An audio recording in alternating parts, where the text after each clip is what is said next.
I used to consistently obsess about my health, obsess about somebody, obsess about a situation.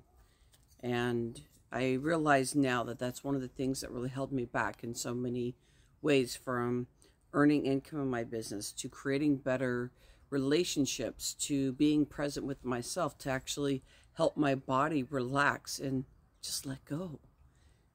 So I'm doing this series that is talking about I used to do this and now I do this. And sometimes the used to do this still shows up if you're not in alignment. And what that means if you let that go and you keep aligning yourself more and more and stop whatever you used to do.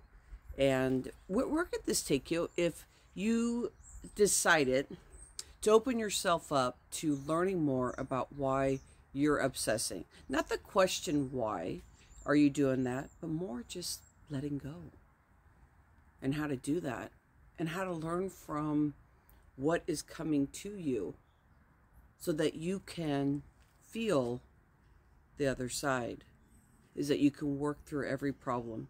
You can learn those self-soothing tools. How do you want to use your self-soothing tools when maybe you can't use the ones that are like meditation or be quiet because your brain just can't take you there? It doesn't feel safe to be in that space. So what do you do in finding a new tool or allowing the tool to come to you so that you can start soothing your body, relaxing, let your adrenaline release, let things go? It's the hardest thing to let things go, especially if you don't know about, just taking on a tool. Be able to be who you truly are can be something that you learn about when you stop obsessing. You start getting to be more yourself because you start realizing what a special person you are. You start realizing that you're obsessing about something or whatever because it feels like a shortcoming to yourself. Like, how can I control it? What is this telling me? If somebody won't follow what I think is important, I want to control that outcome. I want to control that situation. And you get to the other side though, and you let it go. Telling somebody to let something go, it's one of the most rude, obnoxious things to say, because there's nothing there to share with them that, well, how do you do that? Because they're at their most heightened space of being aware that they can't let something go, and they want to let it go, but they don't know how. And so when you're doing that, it's very combative. So if you want to show up in a way that's just authentically yourself, these are the challenges that you want to look at in this series. This is 33, Radio 3 of 10. Where are we going to go with this? How can life be better? How can we soar in this life and feel so safe? And all the stuff that's happening out there in the world, that's why we obsess. That's why we're told it's okay to obsess. If you obsess, that means that you're on guard. That means that you're going to watch what you're doing. Well, that fear actually puts you in to dangerous situations because you're not being present, because you're carrying an energy vibe that will bring on more and more junk. Why don't we just clear it? Why don't we use those tools and so that we can show up and do what we are here to do in this world?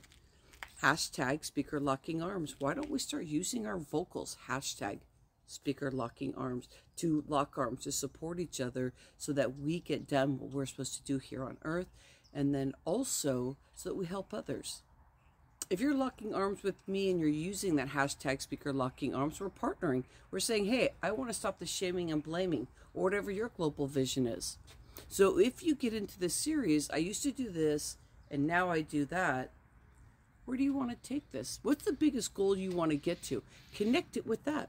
That'll bring you energy, because once you start getting calm, you'll be able to hear bigger and higher goals that you thought you could never attain, but you just do it naturally because you believe in yourself and your brain starts trusting yourself more. Does that make sense?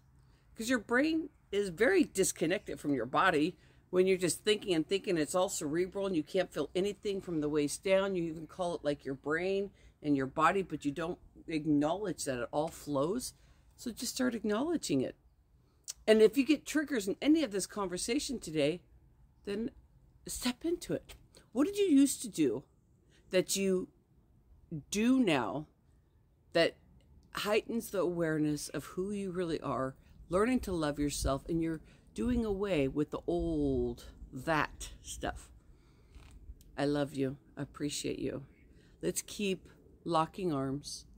Let's keep changing this world by leveling ourselves up to a higher level and love on ourselves so that we can love on others even more, or as much as we want to be loved. Oh, I love you. I appreciate you. We're out there making some changes. Namaste.